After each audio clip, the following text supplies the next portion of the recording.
तो नमस्ते दोस्तों, जोहार। देखिए, मेरा एक तकिया कलाम बन गया है जोहार बोलने का। चलिए, तो देखिए, आज हम लोग शुरू करने वाले हैं रांची यूनिवर्सिटी का अंडरस्टैंडिंग इंडिया का पार्ट 2। पार्ट 1 हम लोगों ने किया, जिसमें हम लोगों ने, एक मिनट,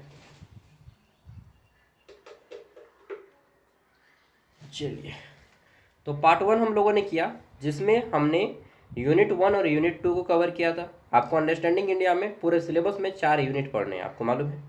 और ये वीडियो यूनिट 3 और यूनिट 4 को हम लोग कवर करेंगे, ठीक। और हाँ, ये वीडियो जो है मैं एडिट वगैरह नहीं कर पाऊँगा, क्योंकि इतना लंबा लंबा वीडियो एडिट करने जाएंगे ना, तो क्या होता है कि मेरा सिस्टम ही वर्क नहीं करने लगता है, इसलिए मैं इसको फ़ोन से शूट कर रहा हूँ, ठीक।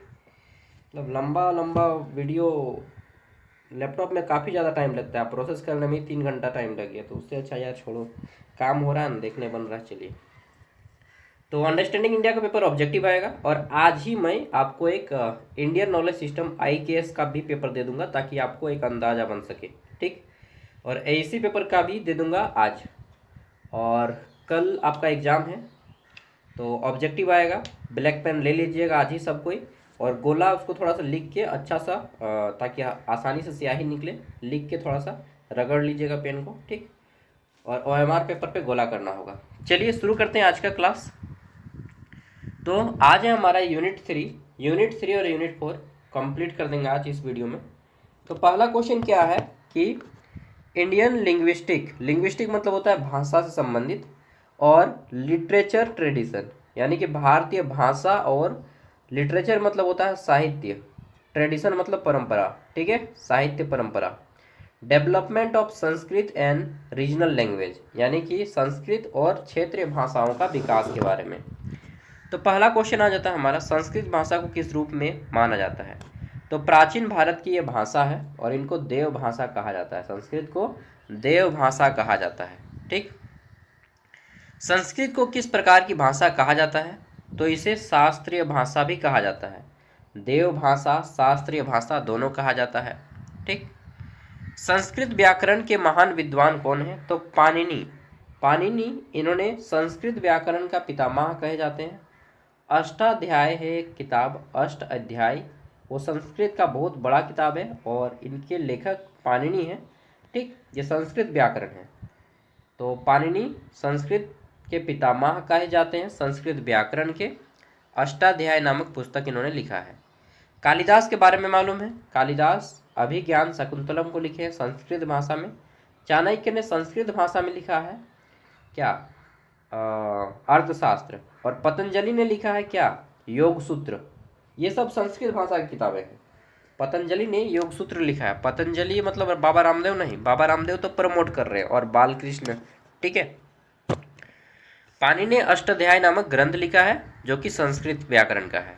अष्टाध्याय किससे संबंधित है, तो संस्कृत व्याकरण से संबंधित है, जिसके लेखक पाणिनि हैं, ठीक। भारत की क्षेत्रीय भाषाओं का विकास मुख्यतः किससे हुआ है, तो भारत की जितने भी क्षेत्रीय भाषाएं हैं उनका विकास संस्कृत भाषा से हुआ है, ठीक। हिंदी भाषा किस भाषा परिवार से संबंधित है, तो हिंदी भाषा भारोपीय, भारत और यूरोपीय, इसी को इंग्लिश में इंडो आर्यन कहा जाता है, ठीक। इंडो आर्यन भाषा परिवार से संबंधित है हमारा हिंदी, ठीक। नेक्स्ट, अगला जाता है तमिल भाषा किस भाषा परिवार से संबंधित है, तो तमिल जो है द्रविड़ भाषा परिवार से संबंधित है। दक्षिण भारत से द्रविड़ याद रखिएगा, तमिल, तेलुगु, ठीक है, ये सब आपका साउथ के भाषा जो हैं वो द्रविड़ भाषा परिवार से संबंधित है। भाषा के अलग अलग परिवार बांटे गए हैं। ऑस्ट्रो एशियाइक से संथाली भाषा संबंधित है, संथाली भाषा ऑस्ट्रो एशियाइक से संबंधित है, ठीक। द्रविड़, तमिल, तेलुगु साउथ के भाषा। इंडो आर्यन, इसमें हिंदी आता है, संस्कृत आता है, खोरठा, नागपुरी, ये सब इसी में आएगा, ठीक है, इंडो आर्यन में।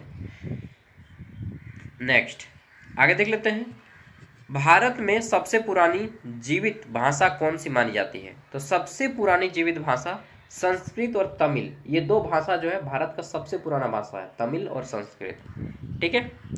तमिल, तमिलनाडु में गया था, मैंने एक चीज़ देखा वहाँ पे, जैसे हम लोग कुत्ता लोग को क्या करते हैं, बाहर फेंका देते हैं, लात मार देते हैं, वहाँ पे मैंने देखा यार, आदमी घर में उसको बैठा के बच्चा दिया था, वो सड़क वाला कुत्ता, ठीक है, घर में बैठा के उसको पानी उनी दूध दूध पिलाया, फिर वो चला गया। तो वहाँ पे कुत्तों को मारा नहीं जाता है। और तमिलनाडु बहुत डेवलप्ड स्टेट है। तन्नी, तन्नी मतलब होता है पानी, ठीक है। और क्या क्या कुछ मैं वर्ड वर्ड सीखा था बोलने के लिए। अक्का, अन्ना, अक्का मतलब दीदी, अन्ना मतलब तो बड़ा भैया, ठीक। चलिए, और तमिलनाडु में एक बहुत अच्छा हॉस्पिटल है जो बहुत फेमस है, सीएमसी वेल्लोर। आप लोग वेल्लोर हॉस्पिटल बोलते हैं, वो सीएमसी वेल्लोर है, ठीक। तो सस्ता इलाज होता है, ठीक है। लेकिन मतलब अगर किसी को कुछ होता है तो सीएमसी वेल्लोर देख सकते हैं, लेकिन बहुत दूर हो जाता है। इसलिए सामने में भी कोशिश करके देखिएगा, अगर हो जाएंगे तो, ठीक है। हालांकि ऐसा रहिए कि फिट रहिए हमेशा, ठीक। सर्वे भवन्तु सुखिनः सर्वे सन्तु निरामया। चलिए, फालतू फालतू की बात करते हैं ना। तमिलनाडु, वहीं से विजय थालापति भी हैं। संस्कृत साहित्य के महान कवि कौन थे? तो संस्कृत साहित्य के महान कवि कहे जाते हैं कालिदास, ठीक है। कबीरदास ने क्या लिखा है? तो बीजक लिखा है। तुलसीदास ने रामचरितमानस लिखा है। सूरदास ने क्या लिखा है? पद लिखा है, पद, ठीक है। भारतीय भाषाओं की विविधता को क्या कहा जाता है? तो विविधता में एकता है हम लोग, और हम लोग भाषाई विविधता कहे जाते हैं। प्रत्येक राज्य का अपना भाषा है, ठीक। तो ये भाषाई विविधता है। नेक्स्ट, अगला है, भारत में कितनी से अधिक भाषाएं बोली जाती हैं? तो भारत में 500 से अधिक भाषाएं बोली जाती हैं, ओके। संस्कृत भाषा का मुख्य उपयोग किसमें होता है? तो धार्मिक ग्रंथ जितने भी हैं, रिलीजियस टेक्स्ट, उनमें किया गया संस्कृत भाषा का उपयोग।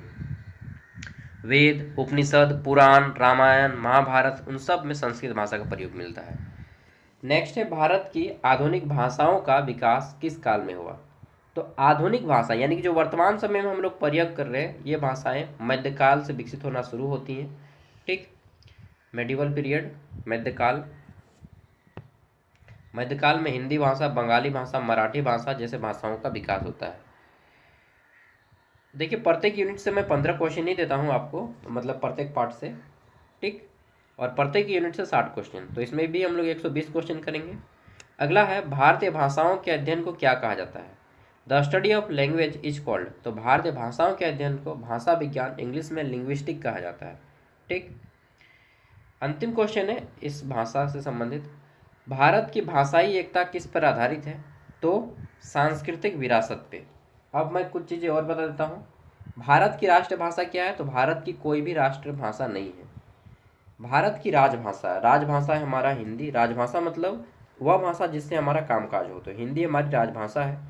हिंदी दिवस 14 सितंबर को मनाया जाता है, ये सब नोट डाउन कर लीजिएगा। कुछ कुछ चीज़ें जो लिख नहीं पाए उसको आपको लिखना होगा, ठीक। भारत के संविधान में 22 भाषाएं हैं, और भारत के संविधान की 8वीं अनुसूची में ये 22 भाषाओं को रखा गया है, ठीक। और हिंदी भाषा से संबंधित हमारा एक आर्टिकल है संविधान में, अनुच्छेद है 343, 343, 343 मतलब अनुच्छेद 343, अनुच्छेद 343 भाषा से संबंधित है, ओके। इतना चीज़ आपको याद रखना है। भारत के संविधान में 8वीं अनुसूची में 22 भाषाएं, हिंदी भाषा हमारी राज्य भाषा है, राजकीय भाषा है, रॉयल लैंग्वेज, ऑफिशियल लैंग्वेज, आधिकारिक भाषा बोल सकते हैं। और हिंदी दिवस 14 सितंबर को मनाया जाता है, ओके। भारत में सबसे ज़्यादा बोली जाने वाली भाषा हिंदी। दूसरे नंबर पे सबसे ज़्यादा बोली जाने वाली भाषा क्या है? तो बंगाली। तीसरे नंबर पे मराठी, उसके बाद शायद तेलुगु या तमिल आता है। चलिए, खैर उतना डिटेल में नहीं जाना है, आगे देख लेते हैं। अब आता है हमारा यहाँ पे यूनिट 3 का पार्ट 2, नेक्स्ट, ठीक है। इसमें क्या है? Structure and grammar, Panini Ashtadhyay. तो पाणिनि के अष्टाध्याय के बारे में। पाणिनि कौन थे? तो अभी हम लोगों ने बात की है, संस्कृत के एक बहुत बड़े विद्वान थे जिनको संस्कृत का पितामह कहा जाता है, या संस्कृत व्याकरणाचार्य यानी कि व्याकरण के टीचर, ठीक है। नेक्स्ट, पाणिनि का सिद्धांत ग्रंथ कौन सा है? तो अष्ट अध्याय पाणिनि का सिद्धांत ग्रंथ है, अष्ट अध्याय, ठीक है। इसमें 8 पाठ है, इसलिए इसको अष्ट अध्याय नाम दिया गया है। अष्ट अध्याय का अर्थ क्या है? अष्ट अध्याय का अर्थ है कि 8 अध्यायों वाला ग्रंथ, बुक ऑफ 8 चैप्टर्स। ऐसा किताब जिसमें 8 चैप्टर हो उसको अष्ट अध्याय कहा जाता है। पाणिनि का जन्म कहाँ होता है? तो ये तो मुझे भी नहीं मालूम है यार, गांधार में जन्म होता है ना, अच्छा, ठीक है। गांधार, गांधार फेमस था। गांधारी, गांधारी नाम जानते हैं ना, धृतराष्ट्र जो अंधे थे उनकी वाइफ गांधारी यहीं की थी। शकुनी उनका भाई यहीं का था। ठीक है, तो गांधार एक महाजनपद था। प्राचीन काल में 16 गो महाजनपद था, जैसे कि गांधार हो गया, वज्जी हो गया, अवंती हो गया, मगध हो गया। ठीक, चलिए नेक्स्ट, अष्टाध्याय किस भाषा के व्याकरण से संबंधित है? तो देखिए ये संस्कृत भाषा के व्याकरण से संबंधित है। ओके, नेक्स्ट, अष्टाध्याय में कितने अध्याय हैं? तो 8 अध्याय हैं। सिंपल सा क्वेश्चन, आंसर। पाणिनि के व्याकरण को क्या कहा जाता है? तो पाणिनि व्याकरण को पाणिनि ग्रामर कहा जाता है। पाणिनि के व्याकरण पर किसने भाष्य लिखा? तो पतंजलि ने भाष्य लिखा है। पाणिनि के व्याकरण में भाष्य किसने लिखा, मतलब भाषा जो दिया है इंट्रोडक्शन, वो पाणिनि के व्याकरण में पतंजलि ने दिया है। ठीक है, महाभाष्य किससे संबंधित है? तो संस्कृत व्याकरण से संबंधित है महाभाष्य। अगला जाता है पाणिनि का काल लगभग कब माना जाता है, यानी कि पाणिनि कब जन्म लिए थे? तो पाणिनि 5वीं से 4वीं शताब्दी में जन्म लिए थे। ठीक, BCE शताब्दी ईस्वी पूर्व होगा। नेक्स्ट, पाणिनि के व्याकरण की सबसे बड़ी विशेषता क्या है? तो ये जो है हमारा एक वैज्ञानिक संरचना पे बनाया गया है। पाणिनि के व्याकरण वैज्ञानिक संरचना पे बनाया गया है। नेक्स्ट, अष्टाध्याय में कितने सूत्र हैं? तो 4000 से अधिक सूत्र इसमें हैं। ठीक, लगभग 4000 ही मानिए, तो राउंड फिगर में 4000 बोलिएगा, 4000 फॉर्मूला है। पाणिनि का व्याकरण किस प्रकार का ग्रंथ है? तो ये एक आपका सूत्र ग्रंथ है। 4000 से अधिक इसमें सूत्र है। ठीक, पाणिनि का व्याकरण किसका आधार बना? तो पाणिनि का व्याकरण संस्कृत भाषा के अध्ययन का आधार बना, और संपूर्ण भारतवर्ष में या संपूर्ण विश्व में संस्कृत भाषा के जितना भी स्रोत है पाणिनि की किताब से लिया गया है। पाणिनि का योगदान किस क्षेत्र में सबसे महत्वपूर्ण है? तो व्याकरण, संस्कृत व्याकरण। ओके, अब हम लोग यूनिट 3 का पार्ट 3 शुरू करते हैं, जिसमें हम लोग करेंगे इंडियन क्या, तो पोइटिक्स एंड एथलेटिक्स। ठीक है, चलिए फटफटा करते हैं। तो रस सिद्धांत के प्रवर्तक कौन माने जाते हैं? तो भरत मुनि को रस सिद्धांत के प्रवर्तक माने जाते हैं। ठीक है, भरत मुनि नाट्य शास्त्र के पिता भी हैं भरत मुनि। ठीक है, नाट्य शास्त्र के पिता हैं भरत मुनि, जिनको रस के प्रवर्तक माना जाता है। रस सिद्धांत यानी कि जिसमें सुनने में आनंद लगता है, रस आता है। तो रस सिद्धांत किस ग्रंथ से संबंधित है? यह नाट्य शास्त्र से संबंधित है। नाट्य शास्त्र मतलब नाच गान, हाँ रे भाई, नाच गान। ओ बिल्लो रानी कहो तो अभी जान दे दूं। चलिए, आजकल ये है, और पहले चलता था ताक दिन दिन दा दा। भरतनाट्यम देखें, मैंने तो देखा तमिलनाडु में, मज़ा आया है। चलिए, तो बहुत साड़ी पहन के बहुत अच्छे से करती हैं। रस शब्द का अर्थ क्या है? रस मतलब क्या होता है? आनंद, भावात्मक अनुभव, इमोशनल एक्सपीरियंस। ठीक है, रस का मतलब पूरा मतलब नहीं होता वाह क्या नृत्य है, वाह क्या डांस है, क्या सॉन्ग है, तो वो वाला भाव। भरत मुनि के अनुसार मूल रसों की संख्या कितनी है? तो 8 प्रकार के रस हैं। ठीक है, बाद में रसों की संख्या 9 कर दी गई। कितनी? 9 कर दी गई, पहले 8 थे। और संस्कृत ये हिंदी के अगर कोई स्टूडेंट होंगे तो आपको अच्छे से मालूम होगा, श्रृंगार रस। ठीक है, पढ़े हैं ना आप लोग?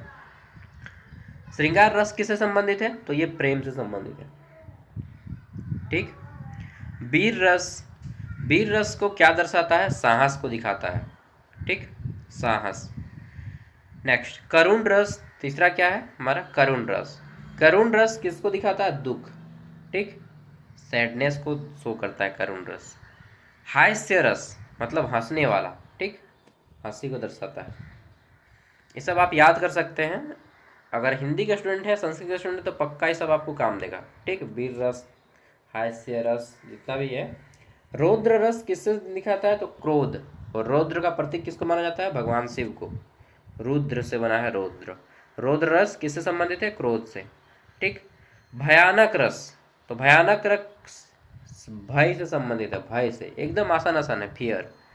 नेक्स्ट, अद्भुत रस, अद्भुत लोग बोलते हैं ना वाह, स्प्लेंडर, अद्भुत। तो आश्चर्य जब होता है तब हम लोग बोलते हैं अद्भुत। ठीक, असंभव, असंभव तो आश्चर्य इसको बोलते हैं वंडर। नेक्स्ट, शांत रस, खत्म हो जाएगा वो आपका रस। ठीक, तो शांत रस पी से संबंधित है, शांति शांति शांति। रस सिद्धांत मुख्यतः किस कला से संबंधित है? तो ये जो है नाट्य और काव्य से। काव्य मतलब वह आपको किताब, कहानी, साहित्य में प्रयोग होगा, और नाट्य मतलब जो नाटक में प्रयोग होगा। ठीक है। नेक्स्ट, भारतीय काव्य शास्त्र का मुख्य उद्देश्य क्या है? तो काव्य शास्त्र सौंदर्य, आनंद की अनुभूति देता है। ओके, ये सब याद कर लीजिएगा। खत्म हो गया आपका। अब अंतिम यूनिट बचा है यूनिट 1 का। आज बहुत फास्ट ले जा रहे हैं ना, कल बहुत लेट हो गया था। देखते हैं, अगला है हमारा epics and their culture significance, Ramayana and Mahabharata. अब आपको रामायण और महाभारत से संबंधित प्रश्न पूछे जाएंगे। ठीक है, जाऊंगा नहाने आप लोग का करके, बाल कटाऊंगा, नहाऊंगा।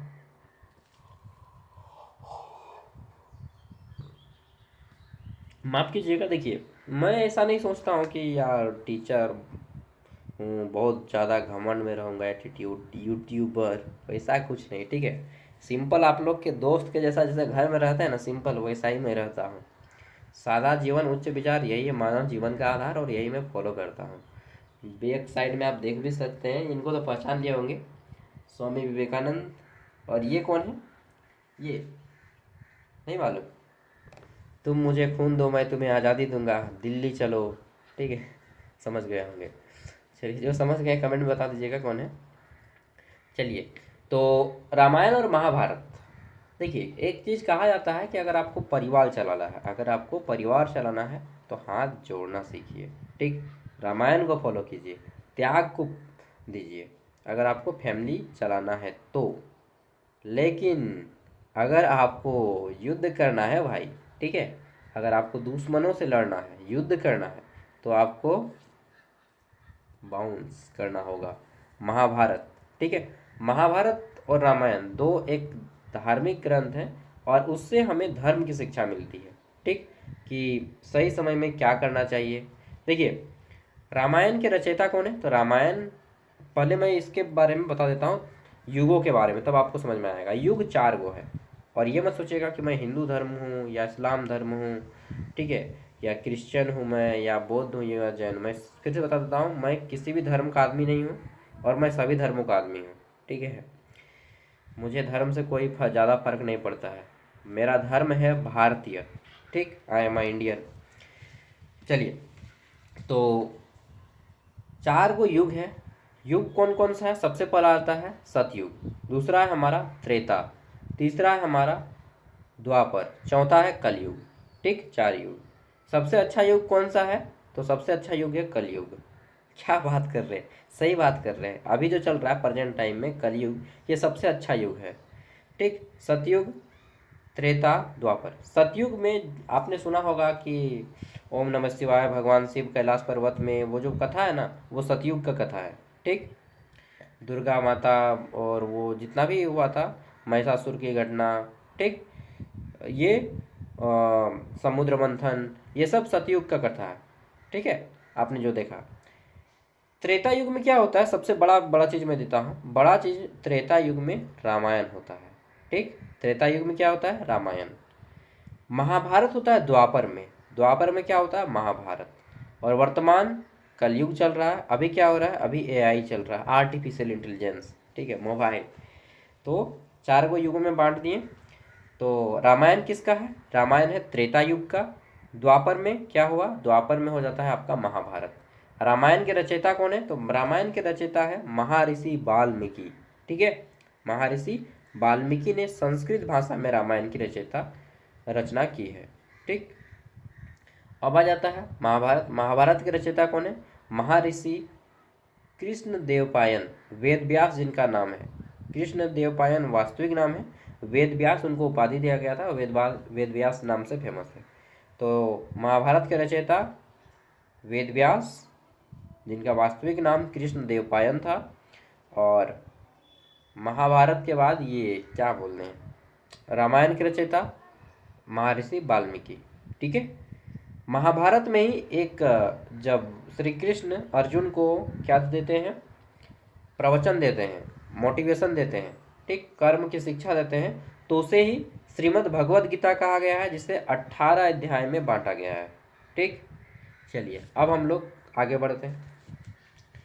तो रामायण के रचयिता कौन है? अभी मैंने बताया महर्षि वाल्मीकि रामायण के रचयिता हैं। नेक्स्ट, महाभारत के रचयिता कौन है? तो महाभारत के रचयिता है महर्षि वेद व्यास। इनका वास्तविक नाम है कृष्ण देवपायन। वेद व्यास इनको उपाधि दिया गया था। ओके। नेक्स्ट, रामायण का मुख्य पात्र कौन है? तो श्री राम है। ठीक है। अच्छा, आदमी जब मरता है तो बोलता है राम नाम सत्य है, मतलब कि जीवन में कुछ भी सत्य नहीं है सिवाय राम के नाम के। ठीक है, तो हिंदू धर्म में ऐसा माना जाता है कि सिवाय राम और नाम के कुछ भी सत्य नहीं है, तो इसलिए बोलते हैं राम नाम सत्य है। ठीक है। नेक्स्ट, महाभारत का मुख्य युद्ध किसके बीच क्या हुआ? मतलब हमको टीचर बोल रहे थे एक बार, मतलब जा रहे थे हम, तो कुछ तो बोलो। तो हम बोले नहीं आता हमको, फिर भी कुछ बोलो। हम बोले राम नाम सत्य है। तो बोलता है ये तो क्या बोल रहा है, कुछ तो बोलो। बोलता है कभी कभी कॉमेडी आप लोग कभी करना चाहिए, जब कोई बोले कुछ तो बोलो और कुछ नहीं आ रहा तो बोलते राम नाम सत्य है। महाभारत का मुख्य युद्ध किसके किसके बीच हुआ था? तो एक तरफ थे कौरव, एक तरफ थे पांडव। कौरव पुत्र थे किसके? तो कौरव पुत्र थे इसके धृतराष्ट्र के, अंधे के। और पांडव पुत्र थे किसके? पांडु। पांडु दोनों भाई थे। ठीक, धृतराष्ट्र बड़ा भाई था परंतु ये अंधा था। पांडु छोटा भाई था। ठीक है। और इस पांडु का बड़ा बेटा होता है दुर्योधन। ठीक, दुर्योधन नहीं, युधिष्ठिर। युधिष्ठिर होता है पांडु का बड़ा बेटा। 5 पांडु थे ये, युधिष्ठिर, भीम, अर्जुन, नकुल, सहदेव, ये 5 पांडु। और इधर कौरव के साइड से दुर्योधन बड़ा पुत्र और उसके साथ उसके 99 भाई, दुशासन वगैरह। ठीक है, तो ये इस तरह से हैं। और एक आ जाते हैं अंगराज कर्ण, या बोलिए दानवीर कर्ण, या बोलिए सूर्यपुत्र कर्ण। ठीक है, ये कर्ण भी इनके साइड से है, लेकिन कर्ण इन सभी में तेजस्वी थे, सबसे ज़्यादा प्रतापी थे कर्ण। ठीक है, उसके टक्कर का कोई योद्धा नहीं था। और एक थे, क्या नाम था उनका, जिनका अंगुली काट लिया गया था, अंगूठा, एकलव्य। जो बच्चा बालक जंगल में रह के सीखा, उसका अंगूठा काट लिया गया।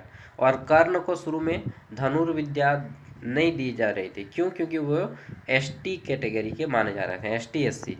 ठीक है, मतलब कि शूद्र थे, तो शूद्र के कारण उनको युद्ध शिक्षा नहीं दी जा रही थी। बाद में बहुत लड़ाई करके उन्होंने युद्ध शिक्षा प्राप्त किया। रामायण में राम की पत्नी का नाम क्या था? तो सबको मालूम है सीता। ठीक, द्रौपदी किनकी पत्नी थी? तो 5 पांडु की पत्नी थी। रुक्मणी श्री कृष्ण की पत्नी थी। सावित्री, सावित्री सती सावित्री वाला कहानी सुने वो। ठीक, महाभारत का युद्ध कहाँ हुआ? तो कुरुक्षेत्र में होता है। ठीक है, कुरुक्षेत्र। अयोध्या श्री राम जी का घर, मथुरा श्री कृष्ण जी का घर, काशी, काशी जहाँ पे पुण्य होते हैं ना। नेक्स्ट, महाभारत में भगवान कृष्ण किसके सारथी थे? तो सबको मालूम है अर्जुन के सारथी थे। ठीक है, भीम किसके पुत्र थे? तो गंगा पुत्र भीष्म जी, ये इच्छा मृत्यु की प्राप्ति थी। युधिष्ठिर को धर्म राज कहा जाता है और ये 5 पांडवों में सबसे बड़े भाई थे। दुर्योधन किसका पुत्र था? तो धृतराष्ट्र। ठीक है। नेक्स्ट, भगवान कृष्ण के सारथी अर्जुन के सारथी बने थे। नेक्स्ट, भगवत गीता। भगवत गीता किस ग्रंथ का भाग है? तो महाभारत में ही भगवत गीता आता है। 18 अध्याय हैं इसमें। ठीक, और वेद कई गो है? 4 गो है, सबको मालूम है, ऋग्वेद, सामवेद, यजुर्वेद और अथर्ववेद। पुराण, पुराण 18 को पुराण है। ठीक है। रामायण में रावण किस राज्य का राजा था? तो लंका। लंका वर्तमान में क्या है? श्रीलंका। श्रीलंका के राजा थे। हाँ, ठीक है। तो हमने तो जीत लिया था श्रीलंका को। जाइए बोलिएगा कि अरे भाई हम लोग तो जीते हुए हैं श्रीलंका, दो हमको। ठीक है, देगा नहीं देगा। अयोध्या, मथुरा, हस्तिनापुर। हस्तिनापुर क्या था? तो कौरव और पांडव जहाँ पे उनका घर था उसको हस्तिनापुर कहते थे। रामायण में हनुमान किसके भक्त थे? तो श्री राम के भक्त थे। ठीक है। नेक्स्ट, और जय श्री राम। और देखिए एक चीज़ माना जाता है हिंदू धर्म में कि बजरंग बली जो है चिरंजीवी हैं। चिरंजीवी मतलब जो जब तक ये पृथ्वी रहेगा तब तक श्री हनुमान जी रहेंगे, ऐसा बोला गया है। ठीक है, बाकी सब देवता चले गए हैं लेकिन बजरंग बली अभी भी हैं, चिरंजीवी इनको कहा गया है। ठीक है, हिंदू शास्त्रों के अनुसार। मैंने तो ज़्यादा शास्त्र वगैरह नहीं पढ़ा लेकिन बहुत ज़्यादा मैं देखता हूँ धार्मिक ये सब चीज़ें। ठीक है, तो चिरंजीवी इनको कहा गया है। और इसके साथ सूर्य भगवान को भी चिरंजीवी कहा गया है क्योंकि वो भी डेली उगते हैं डेली डूबते हैं। ठीक है, मालूम नहीं भगवान है या नहीं। देखिए एक चीज़ बताएं, ह्यूमन माइंड उतना डेवलप नहीं हुआ है कि अल्लाह, ईश्वर, भगवान, ठीक है, इस सब को ट्रस्ट कर सकें। तो ये सब अगर आप प्रैक्टिकल भी करना चाहेंगे कि भगवान है या नहीं है तो कभी भी प्रैक्टिकल और प्रूफ भी नहीं कर पाएंगे, और ये भी प्रूफ नहीं कर पाएंगे कि है भी या नहीं भी है, दोनों में से कुछ प्रूफ नहीं कर पाएंगे। ठीक है, तो आपको जो लाइफ में अच्छा लगता है वो कीजिए, लेकिन ह्यूमैनिटी, मानवता अपने अंदर रखिएगा, वही आप सबसे बड़ा भगवान है। ठीक है, करुणावान रहिएगा, दयावान रहिएगा, घमंड से दूर रहिएगा। नेक्स्ट, महाभारत में पांडवों की संख्या कितनी थी? तो 5 गो पांडु थे, 5 पांडु। रामायण और महाभारत को क्या कहा जाता है? तो इन्हें महाकाव्य कहा जाता है। ठीक है, इंग्लिश में इपिक्स कहा जाता है। नेक्स्ट, अगला जाता है रामायण का मुख्य संदेश क्या है? तो धर्म और सत्य की विजय, विक्ट्री ऑफ क्या है? राइट और नेस। अच्छा, ये वर्ड मैं फर्स्ट टाइम पढ़ा, राइट और नियस। रामायण का मुख्य संदेश क्या है? धर्म की विजय। नेक्स्ट, महाभारत का मुख्य विषय क्या है? तो धर्म और कर्तव्य। अंतिम क्वेश्चन है इस यूनिट 3 का, रामायण और महाभारत का भारतीय संस्कृति पर क्या प्रभाव पड़ा? तो देखिए इससे नैतिक शिक्षा मिलती है, धार्मिक विश्वास बढ़ता है, सांस्कृतिक परंपरा, ये सभी उपरोक्त सभी। ठीक है, हमारा यहाँ पे दोस्त एक यूनिट 3 कंप्लीट, अब बचता है यूनिट 4 जिसको 5 मिनट ब्रेक लेके करेंगे। आप लोग भी 5 मिनट जाइए, पानी उनी पीजिए, खाना वाना खाइए, कुछ वीडियो को रोक लीजिए, मैं भी वीडियो को रोक देता हूँ, जाता हूँ घूम घाम के आता हूँ। हमारी आंखें रिलैक्स होती हैं, ज़्यादा देर तक स्क्रीन नहीं देखना चाहिए। ठीक है, तो पानी उनी पी के आइए और रिफ्रेश होके आइए। तो चलिए, पानी उनी पी के आ गए हम भी। देखिए ब्रेक लेना चाहिए क्योंकि ब्रेक लेने से क्या होता है ना, माइंड फ्रेश होता है, हमारी आंखें स्क्रीन से हटती हैं कुछ टाइम के लिए, और रिफ्रेश होके हम लोग फिर से शुरू करते हैं यूनिट 4 का, अंतिम यूनिट 4 का पार्ट 1, गुरुकुल पाठशाला। ठीक, और एंशियंट यूनिवर्सिटीज़, जिसमें नालंदा और तक्षशिला के बारे में पढ़ेंगे। हालांकि हम लोगों ने इसके बारे में पढ़ लिया, फिर भी प्राचीन भारत में शिक्षा प्रणाली को क्या कहा जाता था? तो गुरुकुल प्रणाली कहते थे, जिसमें गुरु होते थे, शिष्य होते थे, और वो सभी आश्रम में जाके पढ़ते थे। ठीक, गुरुकुल प्रणाली का मुख्य आधार क्या था? तो गुरु और शिष्य परंपरा गुरुकुल शिक्षा प्रणाली का मुख्य आधार था। ठीक है, नेक्स्ट, प्राचीन भारत का प्रसिद्ध विश्वविद्यालय कौन सा था? तो प्राचीन भारत में नालंदा विश्वविद्यालय। कहाँ पे है? बिहार राज्य में। ठीक, नेक्स्ट, तक्षशिला विश्वविद्यालय किसके लिए प्रसिद्ध था? यह शिक्षा का विश्वविद्यालय, और ये कहाँ पे है? अभी वर्तमान पाकिस्तान में। चाणक्य यहीं पे गुरु थे। नालंदा विश्वविद्यालय कहाँ स्थित है? तो बिहार में। ठीक, तक्षशिला विश्वविद्यालय कहाँ स्थित है? पाकिस्तान में। और एक आता है विक्रमशिला विश्वविद्यालय, वो भी बिहार में। नालंदा विश्वविद्यालय किस काल में प्रसिद्ध है? तो ये गुप्त काल में, इसकी स्थापना कुमार गुप्त प्रथम ने की थी। ठीक, और यहाँ पे बौद्ध धर्म की शिक्षा दी जाती थी। गुरुकुल में शिक्षा का मुख्य उद्देश्य क्या था? चरित्र का निर्माण करना। ठीक, नेक्स्ट, तक्षशिला में कौन से विषय पढ़ाए जाते थे? तो तक्षशिला में चिकित्सा, राजनीति, दर्शन, ये सभी विषय पढ़ाए जाते थे। उपरोक्त सभी यहाँ पे राइट आंसर हो जाएगा। नेक्स्ट, प्राचीन भारत में शिक्षा का माध्यम क्या था? तो प्राचीन भारत में शिक्षा किस भाषा में दी जाती थी? संस्कृत में। ओके, नेक्स्ट, गुरुकुल में छात्र किसके साथ रहते थे? तो गुरु के साथ रहते थे, टीचर के साथ। ओके, नेक्स्ट, नालंदा विश्वविद्यालय में मुख्य रूप से कौन सा धर्म पढ़ाया जाता था? तो बौद्ध धर्म पढ़ाया जाता था। नालंदा विश्वविद्यालय में कितने से अधिक छात्र पढ़ते थे? तो 10,000 से अधिक छात्र यहाँ पे पढ़ने आते थे। चीन, जापान, कोरिया, उन सब राज्यों से पढ़ने आते थे भारत। और नालंदा विश्वविद्यालय को किसने तोड़ा? बख्तियार खिलजी ने।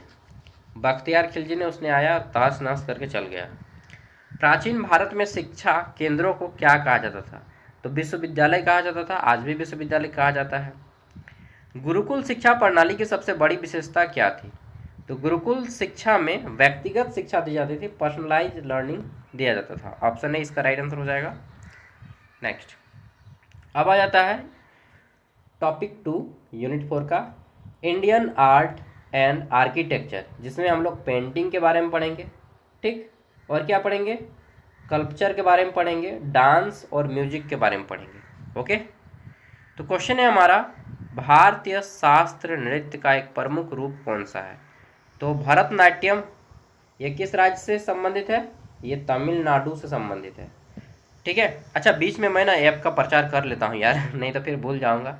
सो friends, this is our app Gyan Sagar. ये ऐप हमारा है ज्ञान सागर, इसका लिंक आपको वीडियो का डिस्क्रिप्शन में मिल जाएगा। ऐप को इंस्टॉल कर लेना है, और प्ले स्टोर में भी अगर आप सर्च करेंगे ज्ञान सागर तो ये ऐप आपको मिल जाएगा। इंस्टॉल कीजिएगा, जोहार लिखा आएगा, पढ़ो अपने हक के लड़ो, बिरसा मुंडा का फोटो आएगा, और फिर ऑटोमेटिकली आपका ऐप यहाँ पे आके रुक जाएगा।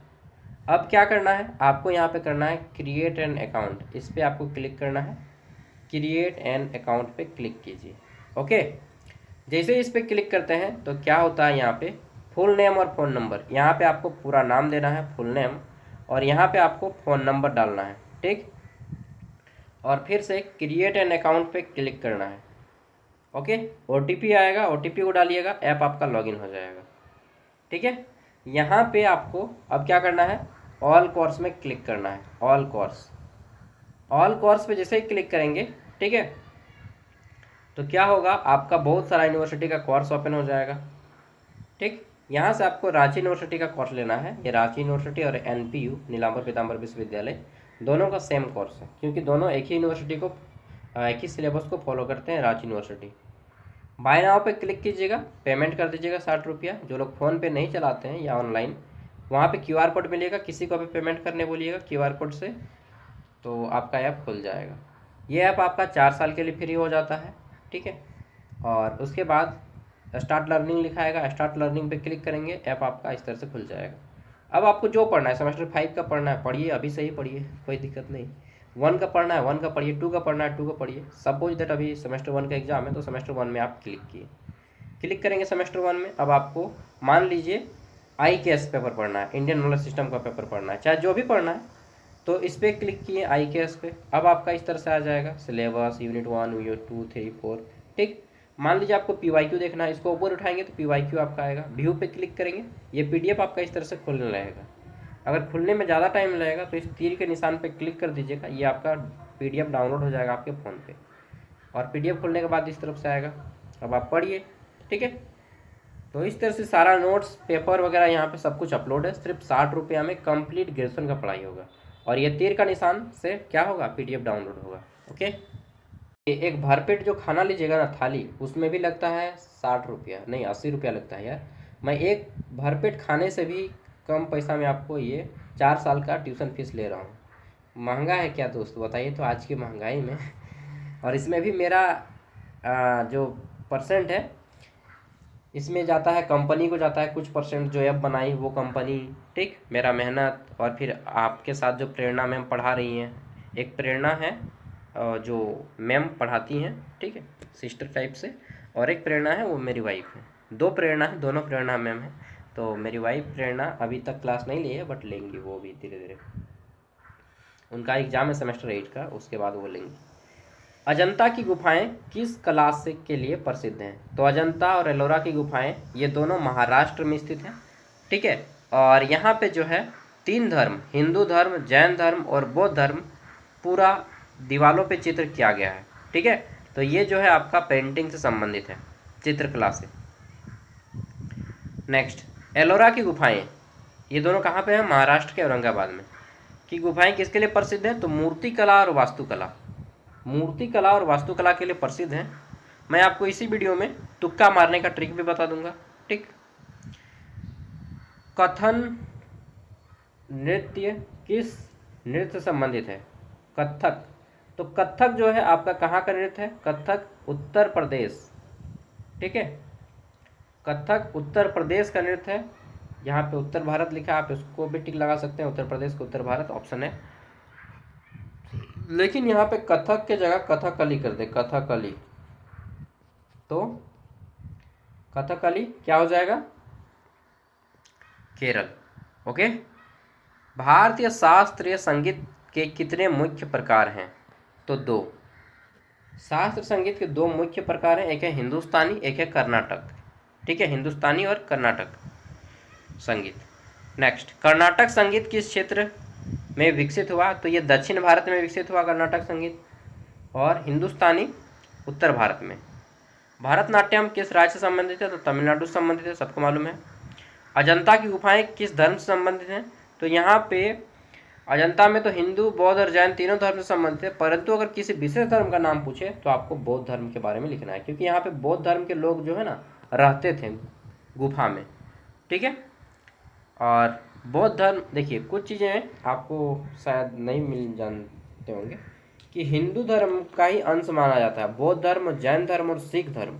ये जो तीन धर्म है, बौद्ध धर्म, जैन धर्म और सिख धर्म को भारतीय संविधान के आधार पे ये हिंदू धर्म का ही अंश माना जाएगा, क्योंकि बौद्ध धर्म जो महात्मा बुद्ध थे उनके पिता शुद्धोधन पहले हिंदू धर्म थे, बुद्ध भी पहले हिंदू धर्म थे, बाद में उन्होंने अपना एक धर्म स्टार्ट किया। ठीक है, तो वो भी हिंदू धर्म का एक पार्ट हुए, उसी से जन्म लिया। जैन धर्म महावीर स्वामी, ऋषभ देव, परशुनाथ, ठीक है, आदित्यनाथ, ये सब जितने भी हैं तो ये सब पहले हिंदू धर्म के ही थे। ठीक है, बाद में इन्होंने अपना एक धर्म बनाया जैन धर्म, तो ये भी हिंदू धर्म का एक पार्ट। सिख धर्म गुरु गोविंद सिंह हो गए, चाहे गुरु तेग बहादुर हो गए, ठीक है, चाहे गुरु अर्जुन देव हो गए, चाहे गुरु अंगद हो गए, जो भी हैं, तो ये सब भी पहले क्या थे, हिंदू धर्म के थे, बाद में इन्होंने अपना एक धर्म बनाया सिख धर्म। तो हिंदू धर्म का ही अंग है बौद्ध धर्म, जैन धर्म और सिख धर्म। ये भारतीय संविधान के आधार पर मैं बता रहा हूँ, this is not my personal opinion. Okay, चलिए, तो भारतीय मूर्ति कला का एक प्रसिद्ध उदाहरण क्या है, नटराज मूर्ति। ओके, कंपास जो स्टैम्प बॉक्स आता था उसमें नटराज मूर्ति आपने देखा होगा। ओडिसी नृत्य किस राज्य से संबंधित है, तो ओडिसी ओडिशा से संबंधित है, ओडिशा। ओके, ओडिसी। नेक्स्ट, कथकली नृत्य किस राज्य से संबंधित है, तो कथकली केरल राज्य से संबंधित है, केरल कथकली।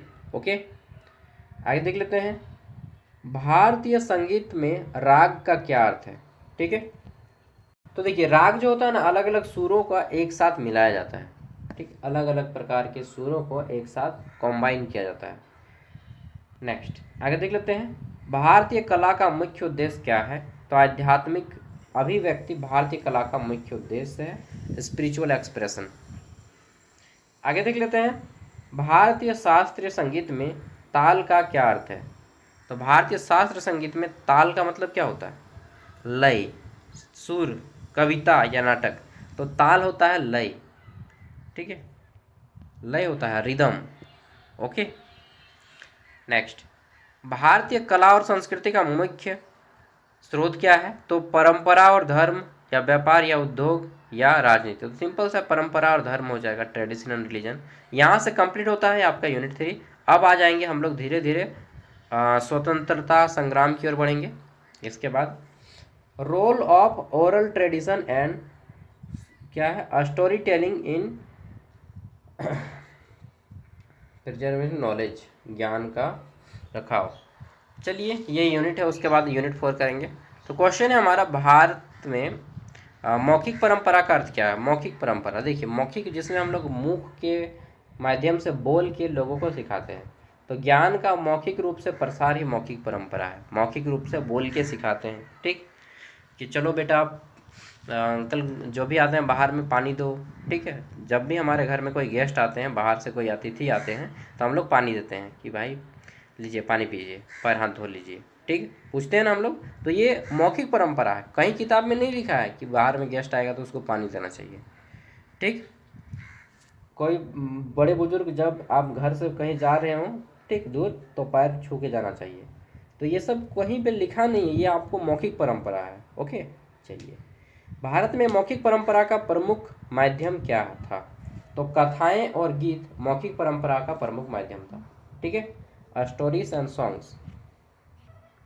नेक्स्ट, वेदों को कैसे सुरक्षित रखा गया था, तो वेद को मौखिक परंपरा द्वारा सुरक्षित रखा गया था। मौखिक परंपरा through oral tradition. Next, Bharat में लोक कथाएं किसके संरक्षण में सहायक हैं? तो भारत में जो लोक कथाएं और संस्कृति और परंपरा के लिए सहायक हैं। पंचतंत्र किस प्रकार की साहित्यिक परंपरा है? देखिए, पंचतंत्र एक किताब है और इसके लेखक हैं विष्णु शर्मा।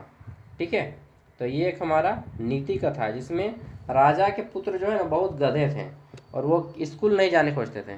तब विष्णु शर्मा नाम के एक विद्वान थे जिन्होंने कहानी के माध्यम से उनको शिक्षा देते हैं। ठीक है, तो पंचतंत्र एक नीति कथा है जिसमें आपका स्टोरी लिखा हुआ है, कहानी लिखा है। रामायण और महाभारत का प्रसार किस माध्यम से हुआ? तो रामायण और महाभारत का प्रचार किस तरह से हुआ? मौखिक परंपरा के माध्यम से होता है।